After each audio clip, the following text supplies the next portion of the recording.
Hello everyone, hope you all are doing well.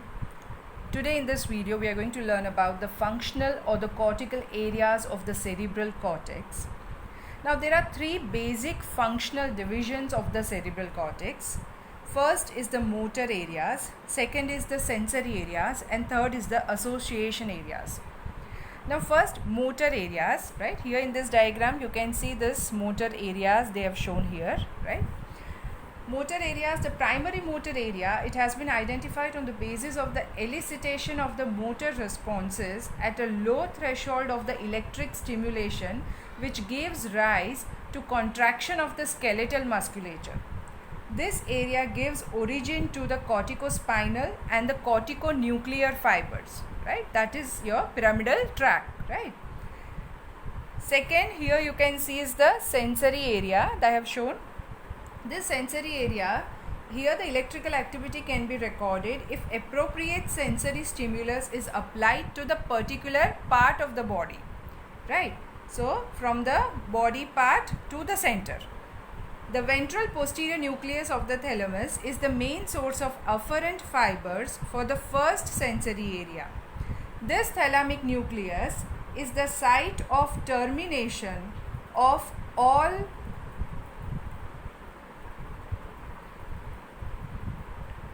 the fibers of the medial lemniscus and of most of the spinothalamic and trigeminothalamic tracts. Okay. Third is the association areas. In this region, the direct sensory or the motor responses are not elicited, right? You cannot say whether it is motor only or sensory only, right? These areas, they will integrate and analyze the responses from the various sources. Many such areas are known to have motor or sensory functions. The motor and the sensory functions also overlap in the same region of the cortex. If the motor function is predominant, it is known as motor sensory, that is MS. And where the sensory function is predominant, it is called as sensory motor, that is SM. Okay, so this is how it may be different in the association area. It may be MS, that is motor sensory, if motor function is predominant, and SM, that is sensory motor, if sensory function is predominant. Okay, now this is about the three areas, functional areas of the cortex, right? Now today only we are going to learn about the motor areas, right? Now in the motor areas, if you observe, there are actually 6 areas that we are going to learn today. Out of them, the first is the primary motor area, right? This you can see here, the numbers are given in this diagram if you observe carefully, right? Now this 4 number, right? This area 4, right? That is the primary motor area, okay, or primary motor area. Now what are these numbers? These numbers, they are given by the Brodmann, right? Brodmann's area. These numbers and the area, number wise areas that you can see, they are called as the Brodmann's area. This Brodmann's areas were originally defined and numbered by the German anatomist Corbinian Brodmann based on the cytoarchitectural organization of the neurons he observed in the cerebral cortex using the Nissel's method of cell staining. He split the cortex into 52 different areas and assigned each a number, right? So there are such 52 areas that you will find in the cortex, cerebral cortex, right? Now, so we are going to learn the motor areas and their corresponding Brodmann's number also, okay? Now first is the primary motor area. It is located in the precentral gyrus. This, we know that in front of the central sulcus lies the precentral gyri, right? So this area 4 or the precentral gyrus, including the anterior wall of the central sulcus and in the anterior part of the paracentral lobule on the medial surface of the cerebral hemispheres. This corresponds to the area 4 of the Brodmann. Now, electrical stimulation of this area, it elicits the contraction of the muscles that are mainly on the opposite side of the body. Means here the function is contralateral, you can say, right? Although the cortical control of the musculature is mainly contralateral, there is significant ipsilateral control of most of the muscles of the head and axial muscles of the body, right? So, though we are observing a contralateral function, but some muscles, which muscles? The muscles of the head and the axial muscles of the body, right? Now these muscles, they are having an ipsilateral function, right? So in the muscles of the head and the axial muscles of the body, this cortex, this area is having a ipsilateral function. For other muscles, it is having a contralateral function. So the contralateral half of the body is represented as upside down except the face, right? This we will see in one more diagram.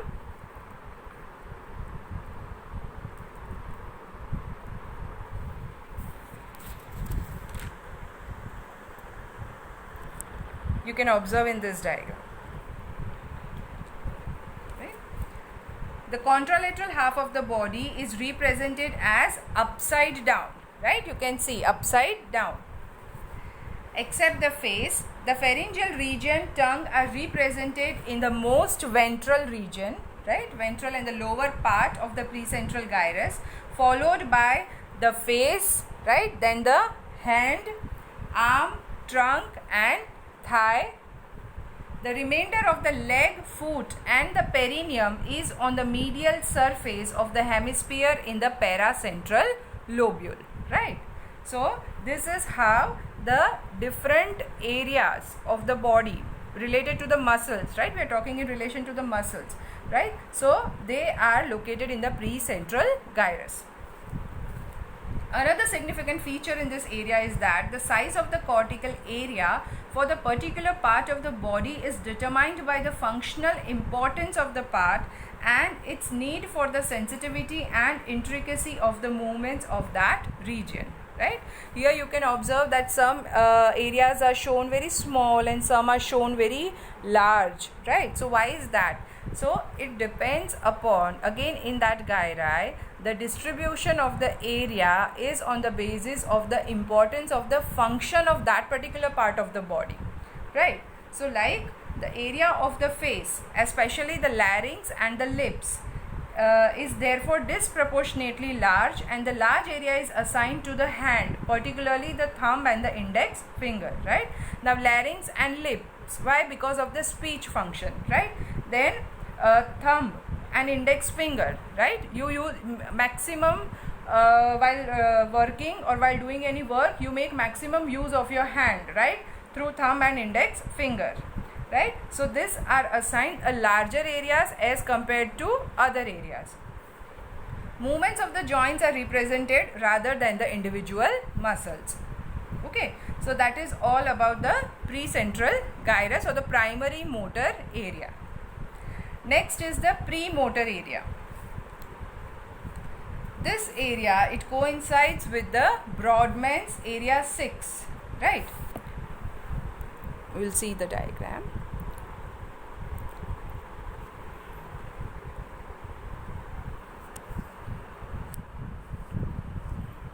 Colorful diagrams are more attractive and easy to remember, right? So now here in the area number 6, right? This is called as the premotor area, right? And it is situated anterior to the motor area in the superolateral and the medial surfaces of the hemisphere. The premotor area contributes to the motor function by its direct contribution to the pyramidal and other descending motor pathways, and by its influence on the primary motor cortex, right? Means what is the difference in between the action here? The primary motor area is the cortex in which execution of the movements originates, and its relatively simple movements are maintained here. In contrast, what is happening in the premotor area? Here,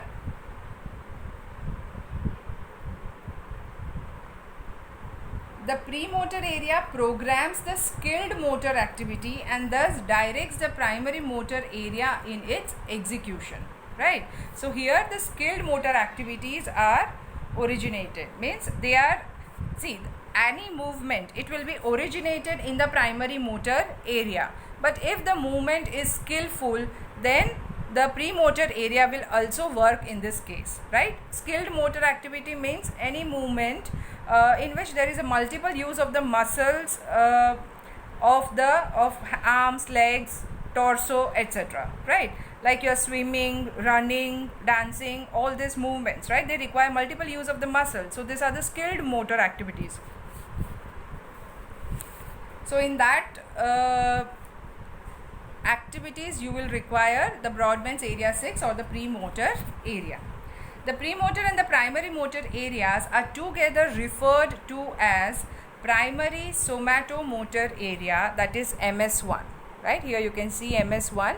So these two together they are called as the MS1 or the primary somatomotor area. Both these areas, they give origin to the corticospinal and corticonuclear fibers, and they receive fibers from the cerebellum after relay in the ventral intermediate nucleus of the thalamus. Next is the third is the supplementary motor area, right? See, the name itself suggests supplementary, right? Now it is predominantly motor in function, right? As we are talking about the motor areas only. This motor area, it is in the part of the area 6 that lies on the medial surface of the hemisphere anterior to the paracentral lobule, right? So supplementary motor area, it is also coinciding with the area 6, but where it lies? It lies on the medial surface of the hemisphere anterior to the paracentral lobule. Different parts of the body are represented within this area. It differs from the main motor area in that its stimulation produces bilateral movement, right? So why this supplementary motor area is important? Because it produces the bilateral movements, right? Bilateral movements means using both right and left sides of the body together, or you are making an alternating movement with the right and the left side of the body, right? So that way this bilateral movements, if you want to make, then supplementary motor area is to be used, right? Then the fourth is the motor area, motor speech area of the Broca's, right, or the Broca's area. Now this area, it occupies the opercular and the triangular portions of the inferior frontal gyrus corresponding to the area 44 and 45 of the Brodmann, right? Now see, if we see this, this is the superolateral aspect of the cerebral hemisphere. This is the left cerebral hemisphere. So here this is the frontal lobe, right? So here which gyra is going to come here? Inferior frontal gyrus, right? So here 44 and 45, these two areas, they correspond with the motor speech area of Broca's. This is present on the left side in 98% of the right-handed persons. In 70% of the left-handers, it is again present in the left hemisphere, and only in the 30% it is situated in the right hemisphere, right? Now see, it is a motor speech area of the Broca's, right? So motors, what do you mean by the motor speech area? Means the production of the speech, right, cannot occur without the help of the Broca's area, right? We will also see the Wernicke's area. Here you can see the area 22 is shown, right? So here you can see the Wernicke's area, right? This is also related to the language and speech that we will see later on. So that is the fourth. Fifth, you can see is the frontal eye field. Now frontal eye field, again here you can see frontal eye field is shown. It lies in the middle frontal gyrus. This was the inferior frontal gyri. Now this lies in the middle frontal gyrus, just anterior to the precentral gyrus. It is the lower part of the area 8 of the Brodmann, right? Here it coincides with the area 8 of the Brodmann.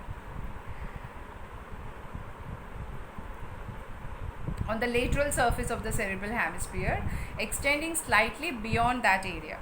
Electrical stimulation of this area causes deviation of both the eyes to the opposite side, right? If you stimulate this area, it will cause the deviation of both the eyes to the opposite side, and this is called as the conjugate movements of the eyes. Movements of the head and dilatation of the pupil may also occur. This area is connected to the cortex of the occipital lobe, which is concerned with the vision. Right? You can see here the visual areas are shown in the occipital lobe. Right? So this frontal eye field, it is connected to the visual areas that are present in the occipital lobe. Right? So that is the fifth one, that is the frontal eye field. The next is the prefrontal cortex. Right? This area, 9, 10 and 11 and 12. This is the prefrontal area or the prefrontal cortex. It is a large area lying anterior to the precentral area. It includes the superior, middle and inferior frontal gyri, right? Superior, medial and inferior frontal gyri. It also includes the medial frontal gyrus, right? That was on the medial surface of the cerebral hemisphere. Then orbital gyri, that was present, that H-shaped sulci and the gyri that we have seen, right? On the inferior surface. And the anterior half of the cingulate gyrus. Cingulate gyrus is present on the medial surface. This includes Brodmann's area 9, 10, 11 and 12. This area is connected to the other areas of the cerebral cortex, corpus striatum, thalamus and hypothalamus. It is also connected to the cerebellum through the pontine nuclei, and it controls emotions, concentration, attention, initiative and judgment, right? So all these functions, they are related to the prefrontal cortex, right? So this is all about the cortical areas, motor cortical areas, that is 6 in number. You have to remember. I'll repeat once again. First is the primary motor area. This is the primary motor area, area 4 you can see, right? Then the premotor area and the supplementary motor area, right? Both are related to the area 6. Then comes the motor area speech, motor speech area of the Broca's, 44 and 45. Then the frontal eye field, area 8. And prefrontal cortex, area 9, 10, 11 and 12. Okay, so these 6 areas you have to remember. Next is the clinical anatomy that is related to the motor areas. We'll take one by one.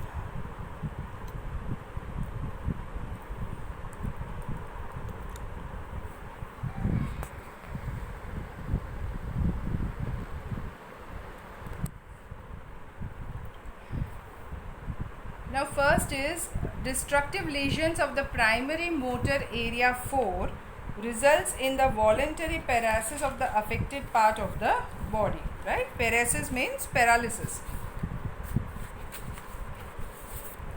Spastic voluntary paralysis of the opposite side of the body characteristically follows if the lesion spreads beyond the area 4 or that interrupts the projection fibers in the medullary center or internal capsule, right? Now see, spastic voluntary paralysis of the opposite side. Why opposite side? Because we have seen in the primary motor cortex that the function was mainly contralateral except few muscles, right? So there will be paralysis of the opposite side, and spastic means muscles are affected by the persistent spasms and exaggerated tendon reflexes because of the damage to the motor nerves of the CNS.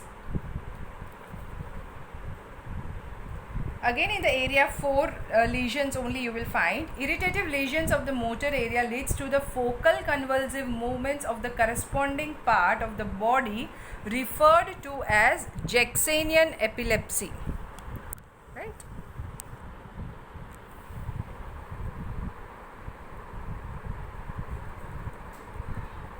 Yes. Now here you can see the Jacksonian epilepsy is described. Jacksonian epilepsy, it is a form of epilepsy involving the brief alteration in the movement, sensation or the nerve function caused by abnormal electrical activity in any localized area of the brain, right?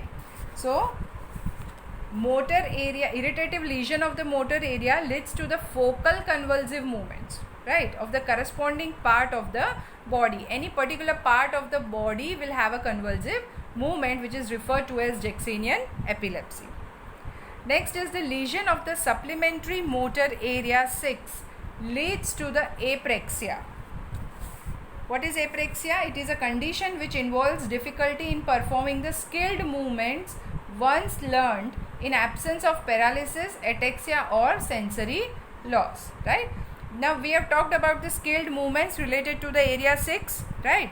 So apraxia is that person has having difficulty with the motor planning to perform the task or movements when asked, provided that the request or the command is understood but the individual is willing to perform that task, right? See, he knows what is asked to him, what is asked to be done, right? But he is not able to do the motor planning to perform that particular task, and this condition is called as apraxia when there is a lesion in the supplementary motor area 6. But there is no paralysis, no ataxia and no sensory loss. When this disability also affects writing, right, then the condition is called as agraphia, right? There is difficulty in writing, agraphia. Next is the frontal eye field. Destruction of this area causes the conjugate deviation of the eyes towards the side of the lesion, right? Means which side is affected, that side there will be deviation of the eyes, both the eyes together. The patient cannot voluntarily move his eyes in the opposite direction, right? If he wants to move his eyes to the opposite direction, he cannot do. But this movement occurs involuntarily when he observes an object moving across the field of vision, right? If he is observing any object and continuously observing that object, if it is moving in the field of vision, at that time he can move it. That is, involuntary movement is occurring. But if he voluntarily wants to move eye in the opposite direction, then he won't be able to do that. Next is the speech area.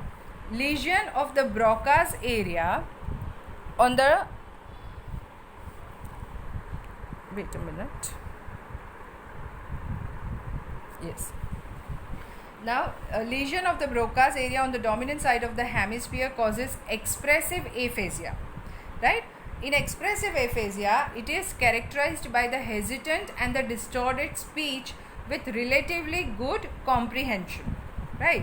Comprehension means ability to understand something, right? Patient can understand well, but he cannot speak properly, right? There is an hesitancy and distorted speech. Next, a lesion involving the language area, that is the vernix area and the Broca's area, right? Now this vernix area, it is the sensory language area present in the inferior parietal lobule corresponding to the area 22 of the Brodmann, right? Now if there is a damage in these two areas together, that is vernix and Broca's area, they both lead to the receptive aphasia. And in receptive aphasia, what is happening? In this condition, the auditory and the visual comprehension of the language, that is the naming of the objects and the repetition of the sentence spoken by the examiner, all are defective, right? Means whatever the person hears, auditory means hears, and whatever he is seeing, right, that comprehension of the language, right, that is naming of the object or any repetition of the sentence, right, everything is defective, right? Now see, here you can compare both the aphasias, expressive aphasia and the receptive aphasia.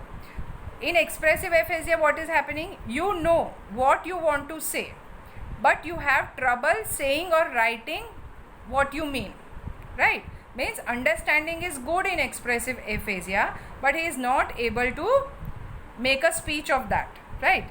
And in receptive aphasia, you hear the voice or see the print, but you cannot make the sense of words, right? So this is receptive aphasia. Okay. Next is a lesion involving the vernix area and the superior longitudinal fasciculus or the arcuate fasciculus results in the jargon aphasia, in which the speech is fluent but unintelligible jargon. Right. Now lesion to the vernix area is understood. Superior longitudinal fasciculus, it is an association fiber tract in the brain that is present in both the cerebral hemispheres, and it connects the frontal, occipital, parietal and temporal lobes, right? A type of association fiber, you can say. An arcuate fasciculus, it is also a bundle of the axon that connects the Broca's area and vernix area in the brain. It is also an association fiber tract connecting the caudal temporal lobe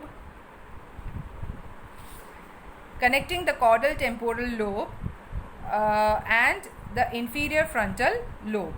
Okay, so that is about the arcuate fasciculus and the superior longitudinal fasciculus. Now if there is a damage to these areas, it results in the jargon aphasia, right? Jargon aphasia means it is a type of the fluent aphasia in which an individual's speech is incomprehensible but appears to make sense to the individual, right? Means if you ask any question to the patient, person is answering fluently, right? But there is no, sometimes there is no correlation between the question that you are asking and the answer that the person is giving to you, right? So it is something like that. You are asking something else, he is replying something else, but to that particular individual it is definitely making a sense. Okay, that is known as the jargon's aphasia. Last is voluntary smile in a stroke patient will accentuate the asymmetry, right? Accentuate means it will make more noticeable or prominent. A genuine smile which uses only extrapyramidal pathways will be symmetrical, and there will be no asymmetry for the duration of the smile. Now what you have to remember in this sentence is, what he is trying to tell is that one needs to remember that the motor cortex is required only for the voluntary movements, right? Means if a stroke patient, he is having a paralysis, right? In that a person smiles voluntarily, then it will show the asymmetry, right? Because if there is a hemiparesis, right? So contralateral side of the body is under paralysis, right? In that if he is making a voluntary smile, then it will show the asymmetry of the smile. But a genuine smile which uses only the extrapyramidal pathways, it will be symmetrical and there will be no asymmetry for the duration of the smile, right? So the thing that you should remember is that the motor cortex is required only for the voluntary movements of the body. Okay, so that is all about the applied anatomy related to the motor areas. Okay, so in the next video we are going to learn about the sensory areas. Bye. Have a good day.